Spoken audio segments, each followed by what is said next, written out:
السلام عليكم ورحمة الله وبركاته. معاكم وفاء عبد العظيم، قناة أنا وأحفادي. هنعمل أكلة شتوية حلوة قوي مع بعض، الفتة باللحمة المسلوقة واللحمة المحمرة. اللي عايز ده ياكل واللي عايز ده ياكل. اهي حلوة قوي، إن شاء الله تعجبكم بإذن الله. واللي ما اشتركش معانا في القناة يشترك، أحلى متابعين في الدنيا عشان تكبر بيكم إن شاء الله ويوصلكم كل جديد. هنسمي الله، بسم الله الرحمن الرحيم. هنسلق اللحمة مع بعض. طبعا هي حاجة سهلة، أنا بحط لها فص حبهان، فص مستكة أسفة، مع شوية زيت الأول، وبعدين بنزل باللحمة.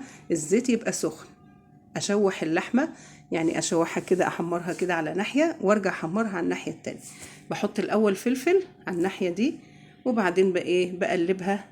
أما بلاقيها خدت لون كده بسيط من ورا، من ناحية، بعمل الناحية التانية. تمام كده.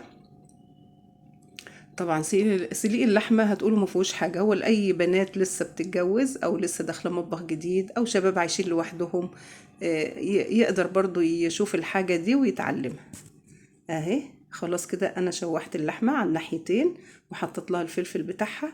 لازم الميه اللي انا هسقي بيها اللحمه تبقى ميه مغليه، ما ينفعش بعد ما حمرت احط الميه ساقعه، طبعا هتبقى حاجة مش كويسة ومش هتستوي اللحمة معانا. يبقى دي معلومة، لازم المية تبقى بتغلي اللي هنزل بيها على اللحمة بتاعتي. اهي بصوا عاملة ازاي الغليان بتاعها اهو. كده خلاص، هي كل المسام بتاعتها مقفولة، طبعا لا تنزل دم ولا الشوربة يبقى لونها مش حلو ولا اي حاجة.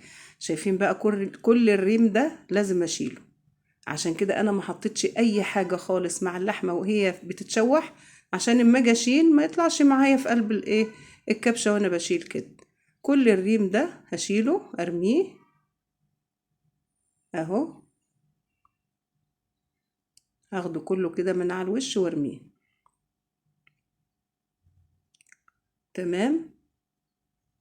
مفيش اي حاجة بقى، خلاص كده على الوش بتاع اللحمة. ولو في اي حاجة، لان هي متحمرة وعليها المية مغلية، بمسح حروف الحلة مكان اي حاجة، مكان الريم ما اتعمل اهو.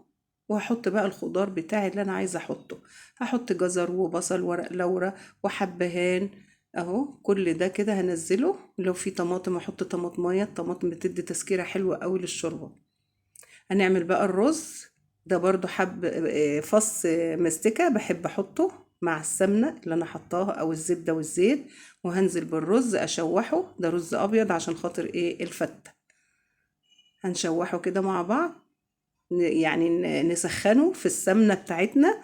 وبعدين هحط له الشوربة. دول 3 كوبايات رز، عليهم 3 كوبايات شوربة بنفس الكوباية اللي عملنا بيه اهي.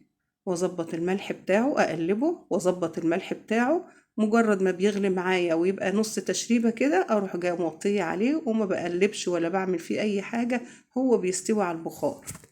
هنعمل الصلصة بقى دي. معلقة توم مفروم، هحطها في معلقة زيت أو سمنة أو زبدة اللي موجود عندي، هشوحها. تمام كده. وهحط لها شوية كزبرة ناشفة، وبعدين نطفيها بشوية خل.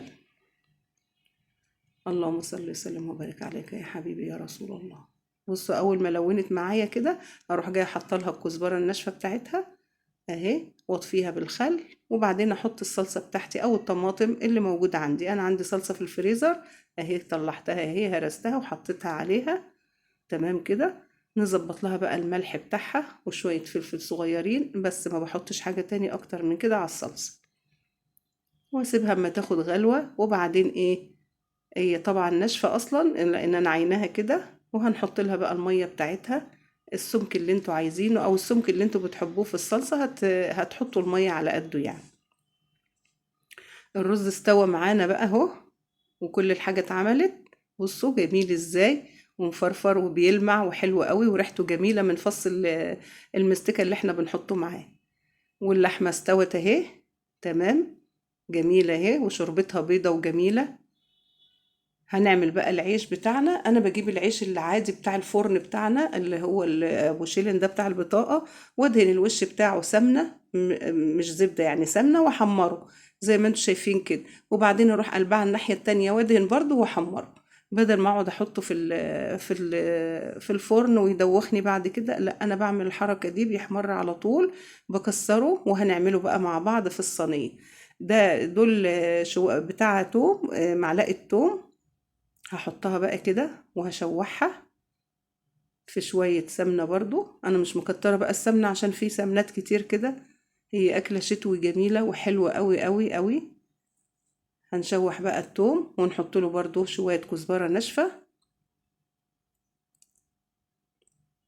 وبعدين انزل على العيش. انزل بيه على التوم ده بالعيش.